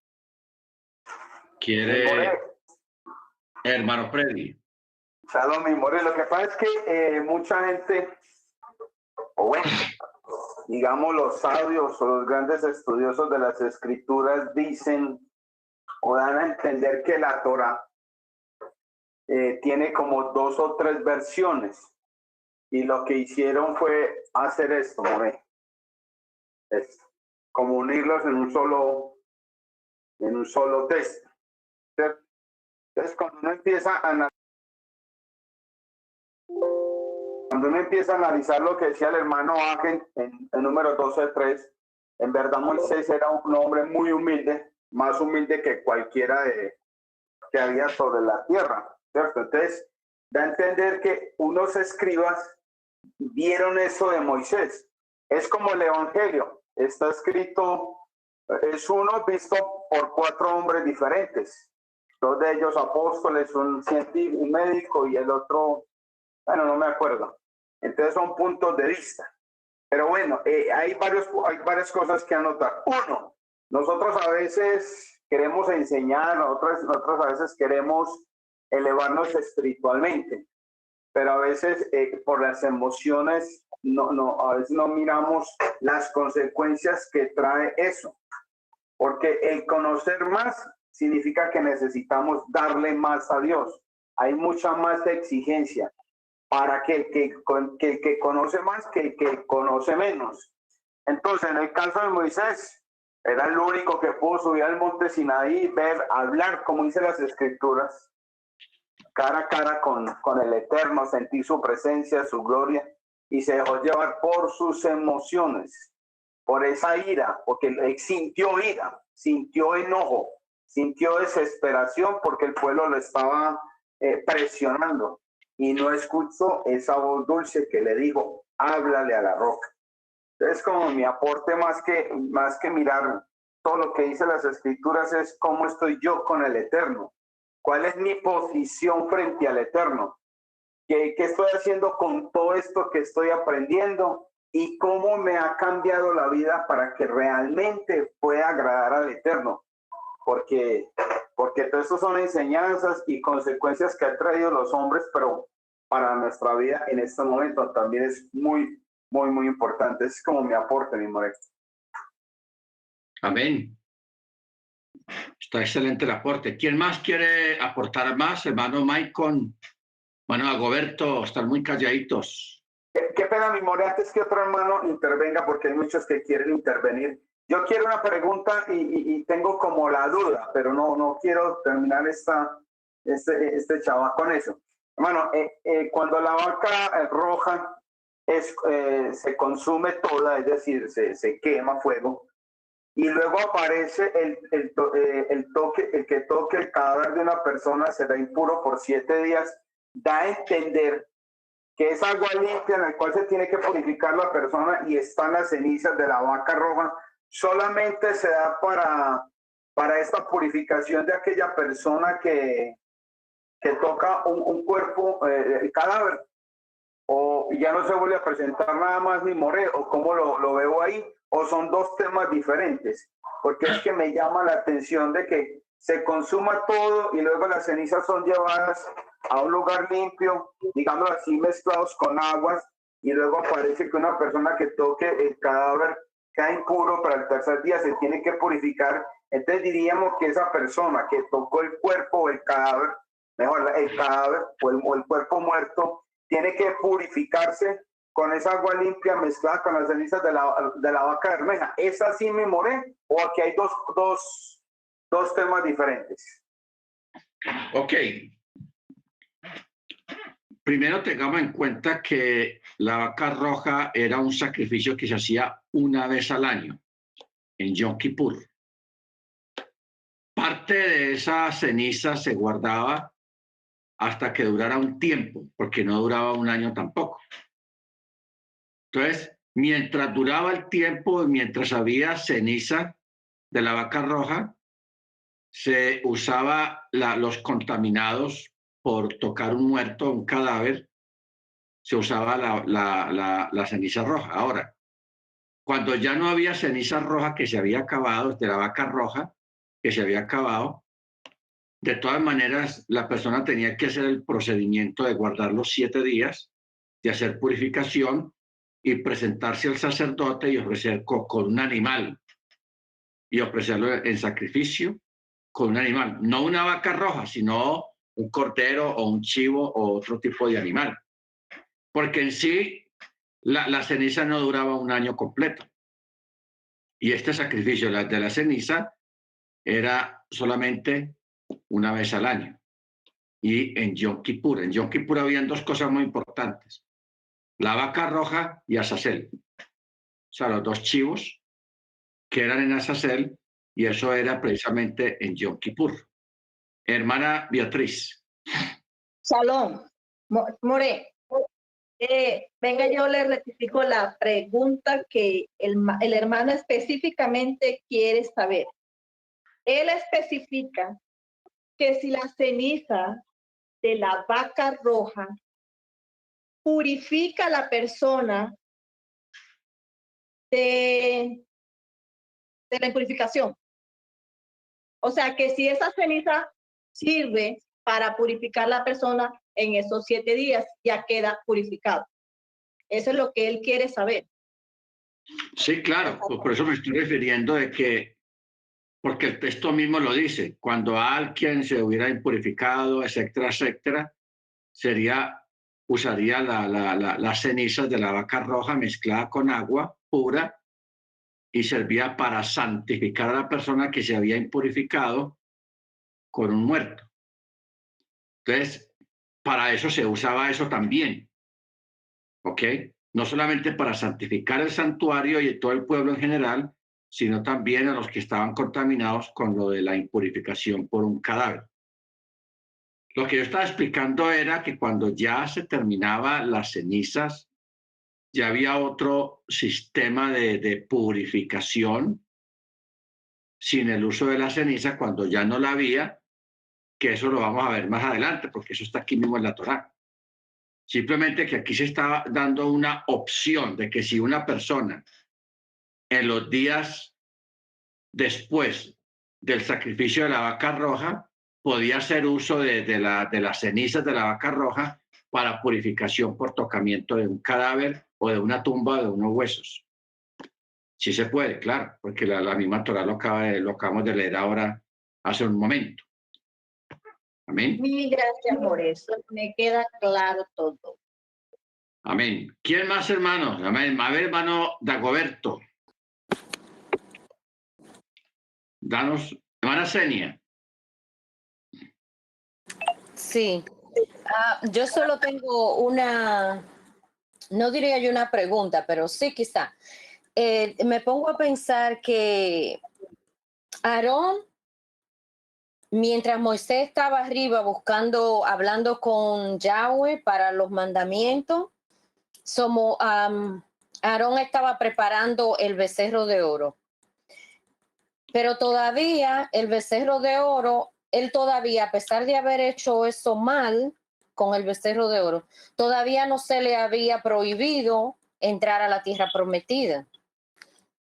Más sin embargo, ahora con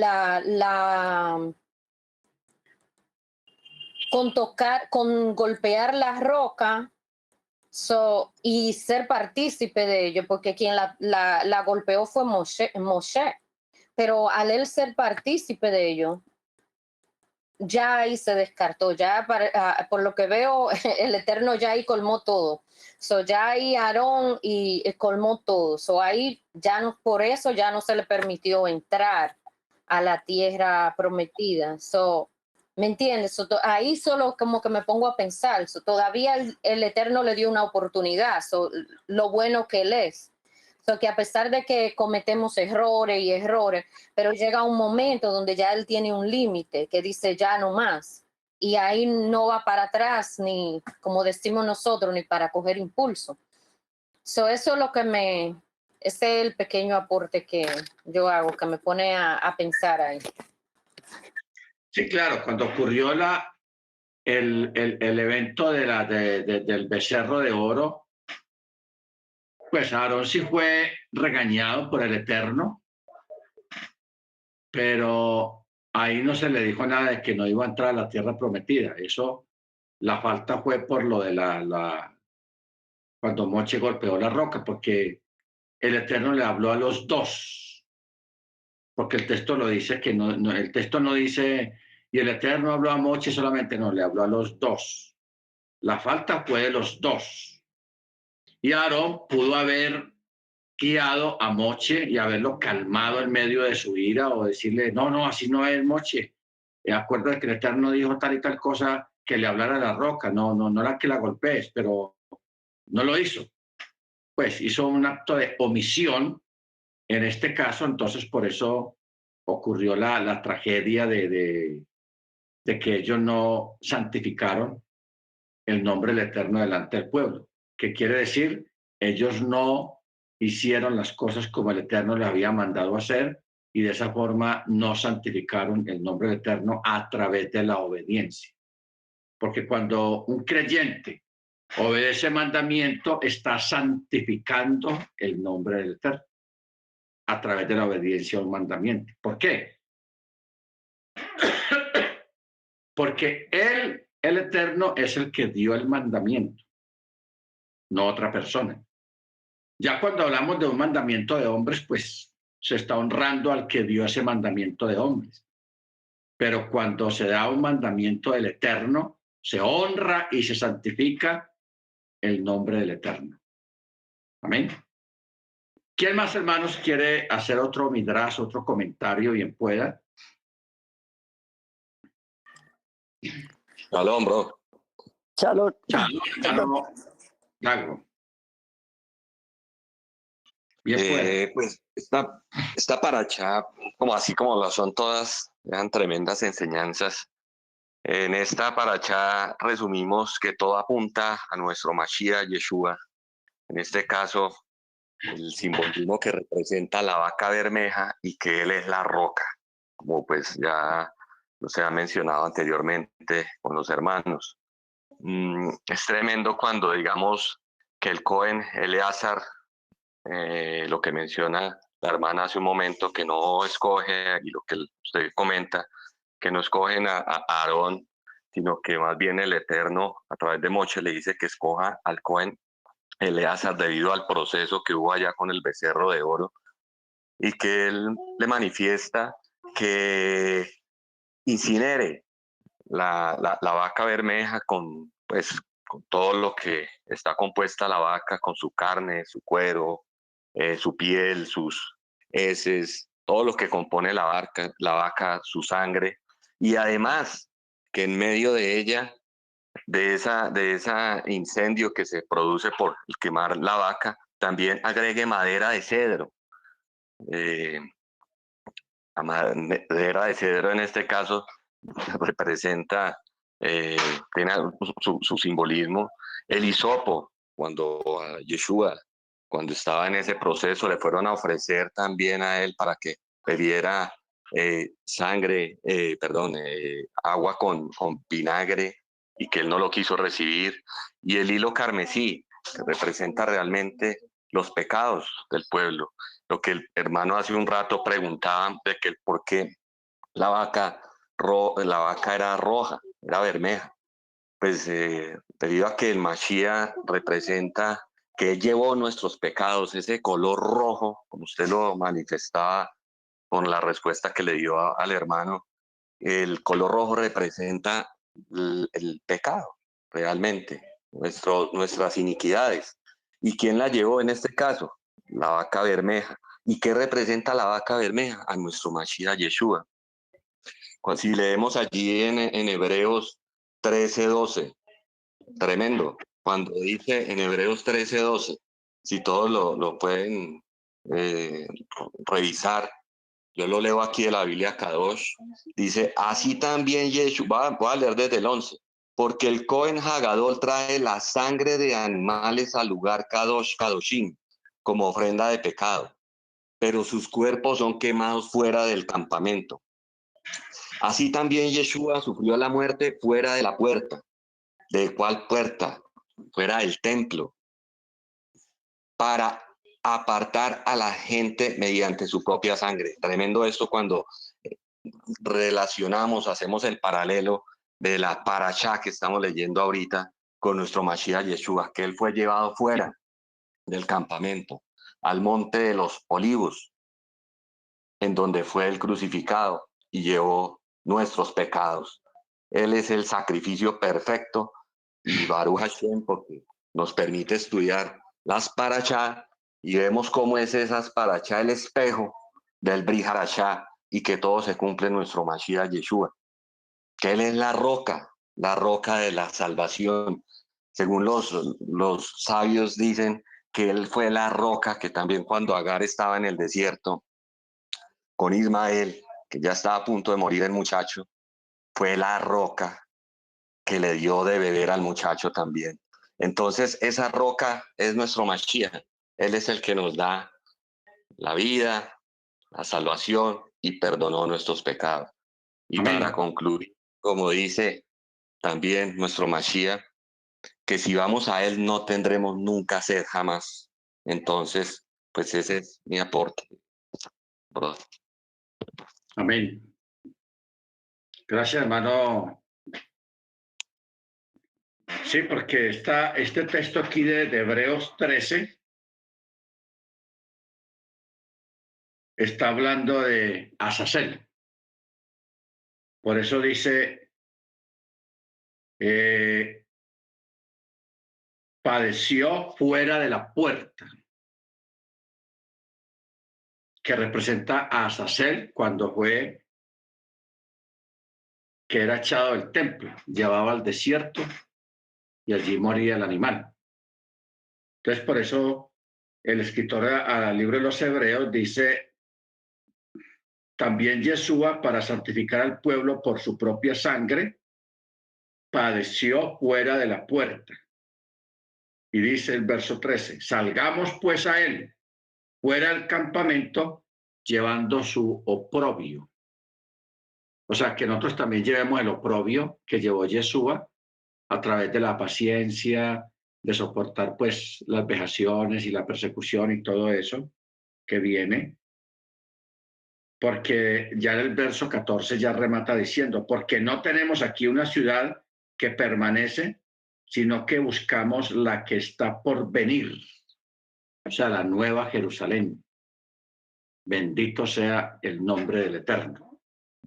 Esto está tenaz. Muy bien, hermanos. Vamos a prepararnos ya para despedirnos, para hacer el cierre del Shabbat.